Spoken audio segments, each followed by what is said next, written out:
আমার ভাইরা, আল্লাহ পাক রব্বুল আলামিন তামাম পৃথিবীর মানুষ, ইহুদি আছে, খ্রিস্টান আছে, বৌদ্ধ আছে, নাসারা আছে, হিন্দু আছে, সবাইকে আল্লাহ পাক রব্বুল আলামিন বলতেছেন, এ পৃথিবীর মানুষেরা, আমি আল্লাহ পর্যন্ত যদি আসতে চাও, আমি আল্লাহকে যদি পাইতে চাও, কুল ইন কুনতুম তুহিব্বুনাল্লাহ, আমি আল্লাহ পর্যন্ত যদি আসতে চাও, আমি আল্লাহকে যদি পাইতে চাও, ফাত্তাবিউনি ইউহিব্বুকুমুল্লাহ ইউহিব্বুকুমুল্লাহু ওয়া ইয়াগফির লাকুম যুনুবাকুম ওয়াল্লাহু গফুরুর রহিম। দয়াময় মহাময় মেহেরবান দয়ালু দাতা আল্লাহ ডাক দিয়ে বলতেছেন, এ পৃথিবীর মানুষেরা, আল্লাহ পর্যন্ত যদি আসতে চাও, আল্লাহ তাআলাকে যদি পাইতে চাও, শুধুমাত্র একজনের মাধ্যম ধইরা, একজনকে অনুসরণ কইরা আমি আল্লাহ তাআলার কাছে আসো। এ গাজীপুরের মুসলমান, বলেন তো দেখি এই মাধ্যমটা কার? এই মাধ্যমটা আল্লাহ পাক রব্বুল আলামিন সুন্দর করিয়া জানায়া দিলেন। এ গাজীপুর শ্রীপুরের মুসলমান, এই নবীর মাধ্যম ধইরা দুনিয়ার জিন্দেগি থেকে যদি কবরের জিন্দেগিতে যাইতে পারি, আপনি আমার জন্য কবরটা কিন্তু খুব সুন্দর হয়ে যাবে, আরামের বিছানা হয়ে যাবে। আর যদি এই মাধ্যমকে বাদ দিয়া ইহুদি, খ্রিস্টান, নাসারা, বৌদ্ধদের কালচার নিয়ে চলি, আপনি আমার জন্য কবরটা কিন্তু ভয়ানক হয়ে যাবে। আল্লাহ তো বললেন, আমার মাধ্যমে আমাকে যদি পাইতে চাও, নবীর মাধ্যমে আমাকে তোমরা পাও।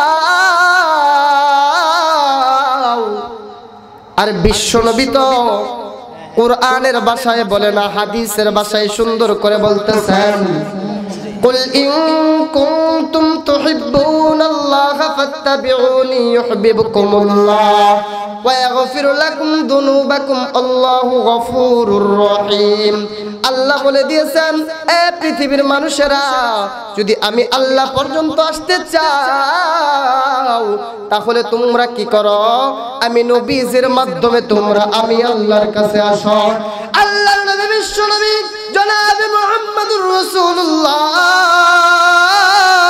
সাল্লাল্লাহু আলাইহি ওয়াসাল্লাম এবার বলতেছেন, আমি বলে দিলাম, আমার মাধ্যমে যদি আল্লাহকে পাইতে চাও, আমার একটাই মাধ্যম হবে, মান আহাব্বা সুন্নতি ফাকাদ আহাব্বানি ওয়া মান আহাব্বানি কানা মাই ফিল জান্নাহ।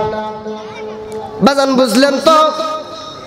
আল্লাহ তাআলাকে যদি পাইতে চাই, মাধ্যম লাগবে কার? রাসূলের। কার? জনাবে মুহাম্মদুর রাসূলুল্লাহ সাল্লাল্লাহু আলাইহি ওয়াসাল্লামের। আর বিশ্ব নবী বলতেছেন, আমাকে যদি পাইতে চাও, আবার নবীকে যদি পাইতে চাই, নবীর মাধ্যম কি? নবীর মাধ্যম হইতেছে সুন্নতের। শ্রীপুরের মুসলমান, এই সুন্নত আমার ভিতরে, আপনার ভিতরে কেমন ঢুকাইলাম, কি পরিমাণ লালন পালন করলাম। আল্লাহ তো খুব সুন্দর করিয়া মেসেজ দিয়া দিলেন, তামাম পৃথিবীর মানুষেরা, যদি আল্লাহ তাআলাকে পাইতে চাও, একমাত্র অনুসরণ করো আমার নবীর। আর নবীজিকে যদি পাইতে চাও, তাহলে একমাত্র অনুসরণ করো নবীজির সুন্নতের কথা, ঠিক কিনা? এখন তো আপনি আমি মনে করি মুসলমান বাবা, গায়ের ভিতরে লম্বা জামা লাগাইলাম, মুখের ভিতরে লম্বা দাড়ি রাখলাম, মাথার ভিতরে পাগড়ি বাঁধিয়ে আমি ঘুরলাম, এটাই মনে হয় নবীজির সুন্নত, আর মনে হয় কোন নবীজির সুন্নত না। কিন্তু এ নিমুখ হারাম মুসলমান, এইটা নবীজির সুন্নত কখনো হতে পারে না। এগুলো তো নবীজির সুন্নত, কিন্তু নবীজির সবচেয়ে কুরবানের ভিতরে সুন্নত হইল তোমার আরেক ভাই মার খাবে, আরেক ভাই শহীদ হবে, তুমি মুসলমান ঘরের ভিতরে আরামের বিছানায় ঘুমাইবা। তোমার মতো নিমুখ হারাম কাপুরুষ মুসলমান বাংলার জমিনে দরকার নাই, কথা ঠিক কিনা? এই জন্যই তো মুসলমানের অধঃপতন।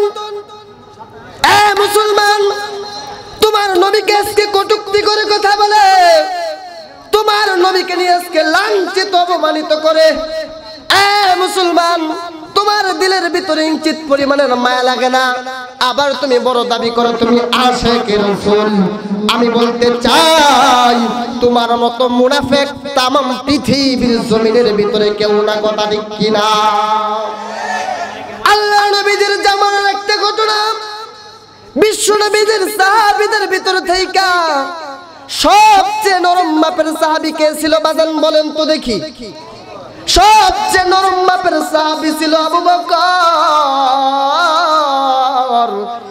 এই সাহাবী এমন নরম ছিল, যেই সাহাবীকে কেউ যদি আঘাত করত, আল্লাহর নবীর সাহাবী আবু বকর বলতো মনে হয় তোমার হাতের ভিতরে ব্যথা পাইছো নাকি, এরকম নরম ছিল। ইসলামের ভিতরে গরম ছিলেন হযরত ওমর। তাদের জামানার একটি ঘটনা শোনাই। আল্লাহর নবী বিশ্ব নবী জনাবে মুহাম্মদুর রাসূলুল্লাহ সাল্লাল্লাহু আলাইহি ওয়াসাল্লাম মসজিদে নববীর ভিতরে বসা ইন্টিমেট টাইমে আল্লাহর নবীর সামনে একজন লোক আইসা কষ্ট করে বলতেছেন, নবী গো, আপনার সাহাবী আবু বকর আমারে মারছে। আল্লাহর নবী তো অবাক হয়ে গেছে, আবু বকর মারে নাই, কে মারছে? ওমর মারছে। এই সাহাবীটা আবার বলতেছে, নবী গো, আপনার সাহাবী আবু বকরই আমারে মারছে। আল্লাহর নবী ডাক দিয়ে বলেন, না না না, কোথাও তোমার ভুল হইতেছে, আবু বকর মারে নাই, তোমারে মারছে উমরে। আল্লাহর নবীর সামনে এই লোকটা আবার বলতেছে, নবী গো, আপনার সাহাবী আবু বকরই আমারে মারছে। আল্লাহর নবীকে আবু বকর তোমার কেমনে মারল? এ আবু বকর এত নরম মানের সাহাবী। বাজান বাম পাশে মেহেরবানি করে কথা বলেন না, আপনাদের মশলাটা এক সাইডে যায় করেন বাজান, বিরক্ত হইতেছে। পিছন থেকে আওয়াজ আসলে এটা খুব অন্যরকম একটা দেখা যায়। আল্লাহ তাআলা সবাইকে হেদায়েত দান করুন, জোরে কোন আমিন। এবার বিশ্বনবী ডাক দিয়ে বলতেছেন, পথিক, আবু বকর তোমারে মারে নাই, উমর তোমারে মারছে। এবার এই পথিকটা লোকটা বলতেছে, না না না নবী গো, আপনার সাহাবী আবু বকরই আমাকে মারছে, আমার কথা বুঝতেছেন তো? এবার বিশ্বনবী ডাক দিয়ে বলতেছেন, কই আবু বকরকে ডাক দাও। ইন্ডিমেট টাইমে আবু বকর নিজেই নবীর দিকে হাজির। আবু বকরের দিক তাকাইয়া আল্লাহর নবী ডাক দিয়ে বলেন, আবু বকর, আমি নবীজি তোমার নামে কোনোদিন কোন রকমের কথা শুনলাম না। আবু বকর রে, হে, কেন তুমি এই সাহাবীটারে মারলা? কেন তুমি এই পথিকটারে মারলা? কেন তুমি লোকটারে মারলা? আবু বকর ডাক দিয়ে বলে, ইয়া রাসূলুল্লাহ, ইয়া হাবিবাল্লাহ, নবী গো, আমি আবু বকর ওই সময় পর্যন্ত নরম, যেই সময় আমি আবু বকরকে কেউ কোনো কথা বলে, কেউ কোনো গালি দেয়, আমি আবু বকর ওই সময় পর্যন্ত নরম, যখন আমি আবু বকরকে মা নিয়ে কথা বলে, বাবা নিয়ে কথা বলে, আমি আবু বকর ওই সময় পর্যন্ত নরম। আমি আবু বকরকে আঘাত করে, আমি আবু বকর ওই টাইম পর্যন্ত নরম, কিন্তু আমি আবু বকর ওই সময় নরম থাকতে পারি না। ইয়া রাসূলুল্লাহ, ইয়া হাবিবাল্লাহ, আমি আবু বকরের সামনে আমার রাসূলকে নিয়ে কটূক্তি করবে, কোরআনকে নিয়ে কটূক্তি করবে, আল্লাহকে নিয়ে কটূক্তি করবে। আমি আবু বকর নরম থাকলেও ওই সময় নরম থাকতে পারি না। আমি আবু বকর ওই সাথে সাথে গরম হয়ে যাই, কথা ঠিক কিনা? এইটাই ছিল মুসলমানদের তামান্না। শ্রীপুর গাজীপুরের মুসলমান আজকে আরামের বিছানায় ঘুমাও, তোমার আরেক ভাই যুদ্ধ করতে করতে শহীদ হয়ে যায়, আবার নিজের বড় আশেকে রাসূল দাবি করো, তাবলীগওয়ালা দাবি করো। আছে না কিছু মুসলমান? আছে না? এক যুবক যদি মসজিদের ভিতরে প্রথম দিন ফজরে কাজারে দেখো, আর দিন ফ্রি ফায়ার খেলে, আজকে দিয়ে মসজিদের ভিতরে গেছে, তোমার তো গুছানি গেলি গা। আমার ভাইরা, আমার বন্ধুগণ, এইটা দ্বারা এই জিনিসটাই বুঝাইলাম, তাম পৃথিবীর মানুষগুলা নবীকে যত আশিক রাসূল দাবি করে, নবীর সুন্নতের যতটুকু অনুসরণ করে, তাম পৃথিবীর মানুষগুলাকে আমি জানাইয়া যাই, ও শ্রীপুর গাজীপুরের মুসলমানরা, আমরা যেরকম নবীজিকে দেখা না দেখা ভালোবাসলাম, তাম পৃথিবীর মানুষগুলোকে জানাইয়া যায় ওই রকম নবীজির সাহাবায়ে কেরামকে, নবীজির উম্মতকে, তারা যেই সকল জিনিসের উপর, কাজের উপর অটল অবিচল ছিল, আমাদেরকেও ওই সকল কাজের উপর, জিনিসের উপর অটল অবিচল থাকতে হবে, কথা ঠিক কিনা? আজকে যদি থাকতামই আমরা, আমার এক ভাই টঙ্গীর ইস্তেমার ময়দানে মার খায়, আর তুমি আর আমি আরামের বিছানায় ঘুমাই, এইটা মুসলমানদের কোন ইতিহাস ঐতিহ্য হতে পারে না, কথা ঠিক কিনা? টঙ্গীর ময়দানে ইস্তেমার ভিতরে মার খায়, এই কোরআনকে রক্ষা করার জন্য, কোরআনকে সংরক্ষিত করার জন্য আমি বাংলাদেশের প্রত্যেকটা মুসলমানকে বলবো, বাংলাদেশের জমিন এটা শাহজালালের জমিন, এটা চরমোনাইয়ের জমিন, এটা হকপন্থীদের জমিন, এটা কিন্তু বাতিলদের জমিন না। আমাদের দরকার যদি পড়ে নবীজির সুন্নতকে বাস্তবায়ন করার জন্য, কোরআনকে ঘরে ঘরে প্রতিষ্ঠিত করার জন্য, বুঝি নাকি আওয়ামী লীগ, বুঝি নাকি বিএনপি, বুঝি নাকি সরসিনা, বুঝি নাকি চরমোনাই, বুঝি নাকি তাবলীগওয়ালা, বুঝি নাকি আলিয়া, বুঝি নাকি স্কুলের, বুঝি নাকি রিক্সা চালক, বুঝি নাকি ব্যাংক চালক, বুঝি নাকি বিএনপি, বুঝি না কোন কোন দলের, একমত হয়ে শুধুমাত্র আল মুসলিম ওয়া আখুল মুসলিম, এক মুসলমান আরেক মুসলমানের ভাই, চোখের সামনে আরেক মুসলমান শহীদ হয়ে যাবে, এইটা কখনো সহ্য করতে পারবো না। কোরআনকে হেফাজত করার জন্য টঙ্গীর ময়দানে নয়, বরং তামাম পৃথিবীর মুসলমানকে জানাতে চাই, এই সাতপন্থীকে বাংলাদেশ থেকে উৎখাত করার জন্য আমরা শ্রীপুর গাজীপুরের মুসলমান সদা সর্বদা তৈরি, কথা ঠিক কিনা?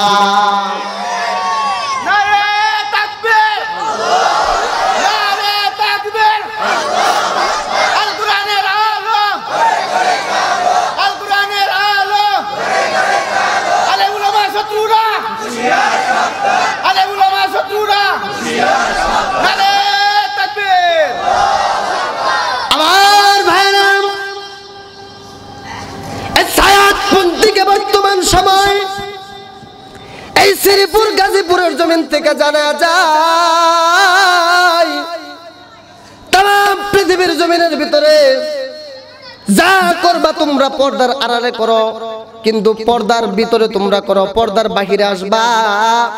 বাংলাদেশের শ্রীপুরের প্রত্যেকটা মুসলমান লাঠি নিয়ে কিন্তু বাংলাদেশের জমিন থেকে বিতাড়িত করবে, কথা ঠিক কিনা?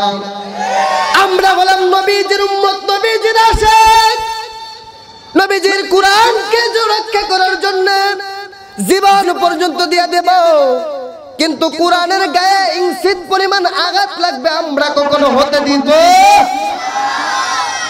মুসলমান নওজোয়ান যুবক, দেখ তোর মতো যুবক একটা সাহাবীর ইতিহাস শুনাইয়া বিদায় নিয়ে চলে যাব। বাবারে, নবীজির আশিক, নবীজির পাগল, দেখেন কেমন কইরা দুনিয়ার জমিন থেকে জান্নাতের টিকিট পায়।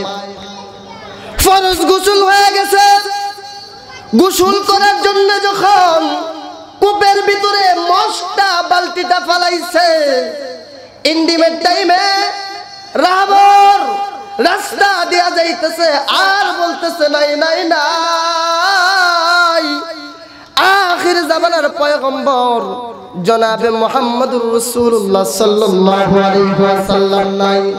যুবক ভাই যারা আছো দিলটা নরম করিয়া শোনো, এ শ্রীপুর গাজীপুরের মুসলমান কোন সাহাবীর ইতিহাসটা বলতেছি। তোমার মতো নওজোয়ান যুবক, আমার মতো নওজোয়ান যুবক, সাহাবীটার নাম হইল হযরত হানজালা। ইন্ডিমের টাইমে হানজালার মুখের ভিতরে পানি লাগাইছে, হাতের মশকের ভিতরে পানি। হানজালা হাতের মশকা ফালাইয়া মুখের পানিটা ফালাইয়া দৌড় মাইরা বিবির কাছে যায়, যাইয়া ডাক দে কই বিবি রে, দাও দাও দাও তরবারিটা দাও। বিবি ডাক দে বলে, স্বামী গো আপনার না ফরজ গোসল, আপনি তো গোসল করার জন্য কূপের ভিতরে গেলেন। স্বামী গো আপনার তো গোসল ফরজ হয়ে গেছে, আপনি তরবারি কেন চাইতেছেন? বাজান দিলটা নরম করিয়া ঘটনাটা শুইনা যান, দেখেন ওই পরিমাণের মুসলমান আমি রাখতে হইতে পারলাম কি না। দূর থেকে নবীকে কটূক্তি করে, আর সাহাবায়ে কেরাম যখন নবীজির কথা শুনতেন তাদের দিলের ভিতরে কেমন মায়া লাগতো। তারা নবীজির ইসলামকে প্রচার করার জন্য, ইসলামকে টিকিয়ে রাখার জন্য কেমন করে পাগল হয়ে যাইত। এবার বিবি ডাক দিয়ে বলতেছে, স্বামী গো এই তরবারি লইয়া কই যাবেন? আবার বিবি ডাক দিয়ে বলে, স্বামী গো এই তরবারিটা লইয়া কোথায় যাবেন? সাহাবী হযরত হানজালা ডাক দিয়ে বলে, বিবি রে তুমি কি একটু আগে শুনো নাই? রাবর বলে গেল আখির জামানার পয়গম্বর জনাবে মুহাম্মদুর রাসূলুল্লাহ সাল্লাল্লাহু আলাইহি ওয়াসাল্লাম দুনিয়ার জমিনে নাই। দেখেন বিবিটাও কেমন পাগল, নবীজির প্রেমে কেমন পাগল, নবীজির মহব্বতে কেমন পাগল।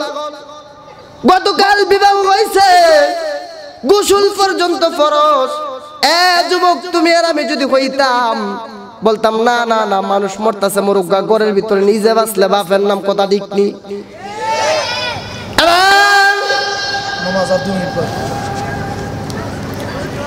এবার সাহাবী হযরত হানজালা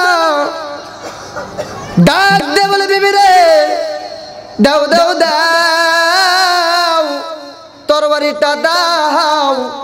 এবার যখন তরবারিটা দিল, বাজান সময় দেখে তো অল্প, আমি অল্প সময়ের ভিতরে শেষ করে দিতেছি। বাবাজি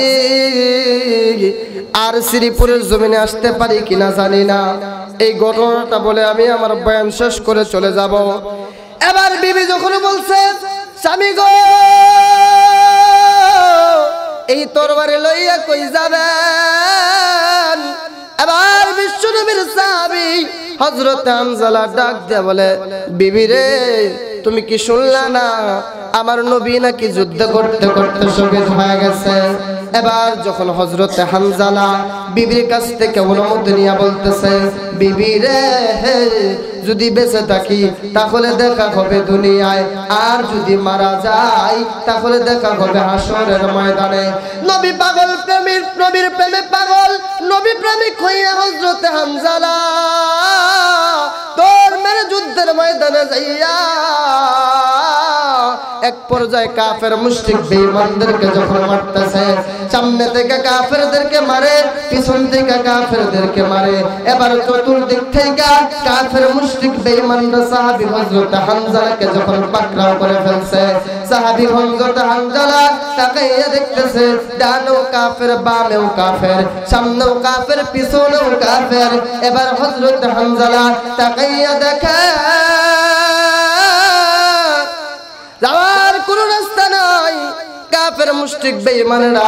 এবার যখন নবীজির পাগল সাহাবী হযরত হানজালাকে শহীদ করে ফেলল, আল্লাহর নবীজির একটা উসুল ছিল, যুদ্ধের ময়দানে যারা শহীদ হইতো আল্লাহর নবী তাদেরকে কখনো গোসল দিয়া দাফন করাইতো না, বিনা গোসলে দাফন করাইতো। এমন সময় সাহাবীর বিবির কাছে, বিবির কানে কে যেন খবর দিয়ে দিছে গো, এ হানজালার স্ত্রী, তোমার সাহাবী হযরত হানজালা নাই নাই নাই, দুনিয়ার জমিনে নাই। এবার সাহাবীর স্ত্রী হযরত হানজালা আওলা গেছে পাগল হয়েছে, দৌড়ে নবীজির নিকট যখন চলে আসছে, আল্লাহর নবীজির পিছনে এসে ডাক দিয়ে বলতেছে, নবী গো, আল্লাহর নবী মার দিকে কর্ণপাত করার পরে ডাক দিয়ে বলে, মাগো কেন তুমি এরকম করিয়া কান্না করতেছ, কেন তুমি এরকম করিয়া কান্না কইরা আমার কাছে কি বলতে চাও বলো না। আল্লাহর নবীজি ডাক দিয়ে বলার পর সাহাবীর বিবি হযরত হানজালার বিবি ডাক দিয়ে বলে, নবী গো, যুদ্ধের ময়দানে যারা শহীদ হয় তাদেরকে বিনা গোসলে দাফন দিয়া দেন। নবীজি আমার স্বামীও তো এই যুদ্ধের ময়দানে আসছিল, নবী গো আপনি সবাইকে বিনা গোসলে দাফন দিয়া দেন, কিন্তু আমার স্বামী হযরত হানজালাকে আপনি আমার কাছে দিয়া দেন, হানজালার উপরে তো গোসল ফরজ। আল্লাহর নবীজি অবাক হয়ে ডাক দিয়ে বলতেছেন, হে আবু বকর, হে ওমর, হে ওসমান, আলী, তাকাইয়া দেখো হানজালাকে ময়দানে পাওয়া যায় কিনা। এবার সাহাবীরা পাগল পারা হয়ে হানজালাকে যখন ময়দানের ভিতরে খোঁজাখুঁজি লাগাইয়া দিলেন, পুরাটা ময়দানের ভিতরে আল্লাহর নবী তাকায়া দেখতেছেন, নাই নাই নাই, নবী পাগল, হযরত হানজালা ময়দানের ভিতরে নাই। একটু পরবর্তীতে সাহাবায়ে কেরাম দূরে সাদা কাপড় পরিহিত একটা লাশ দেখতে পাইলেন, একটা কি যেন দেখতে পাইলেন। দৌড়াইয়া আবু বকর আর ওমর উসমান যখন ওই কাপড়টার কাছে গেলেন, সাদা কাপড়টার কাছে গেলেন, আল্লাহর নবীজিকে ডাক দিয়ে বলেন, নবী গো আপনি একটু তাকাইয়া দেখেন, এইটাই আপনার পাগল সাহাবী হযরত হানজালা নাকি?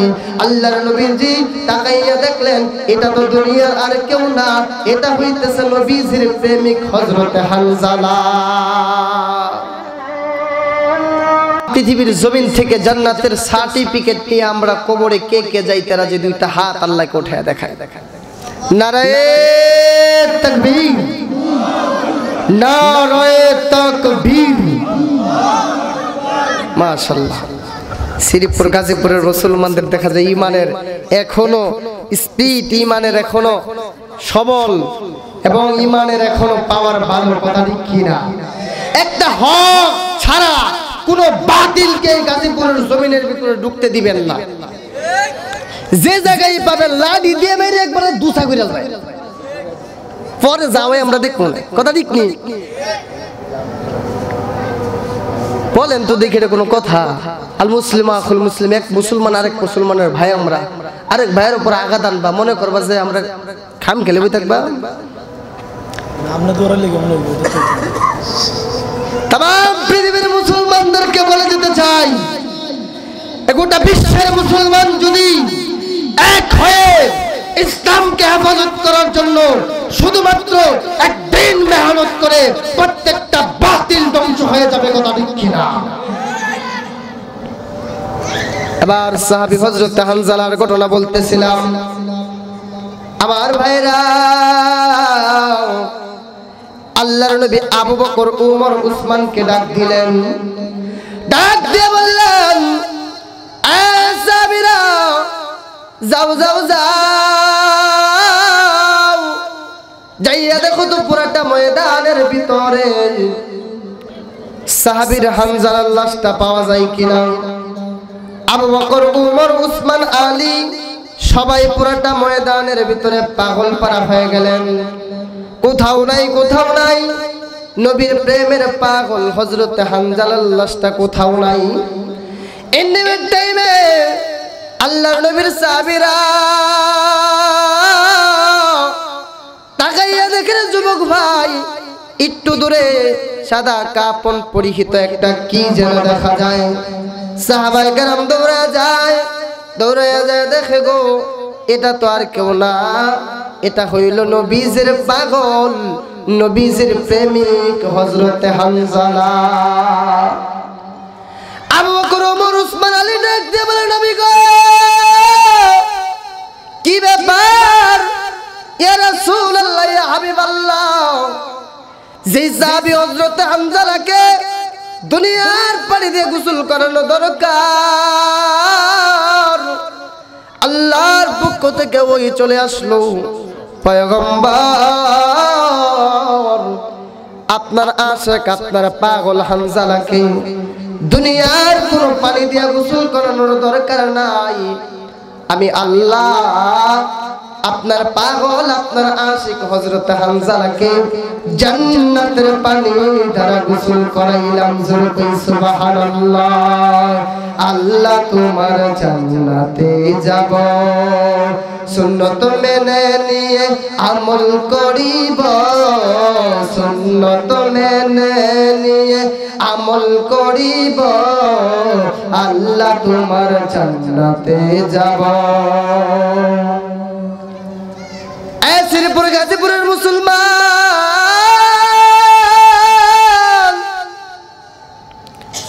এমন পাগল নবীজির জন্য হওয়া দরকার। এমন আশিকওয়ালা উম্মত হইয়া যদি কবরে যাইতে পারো, এমন প্রেম নিয়ে যদি কবরে যাইতে পারো, তোমার আমার জন্য কবরটা কিন্তু বড় সহজ হয়ে যাবে। বাজার লম্বা সময় দেখে তো নাই, এই জন্য আলোচনাটা সুন্দর করিয়া বলতে পারলাম না।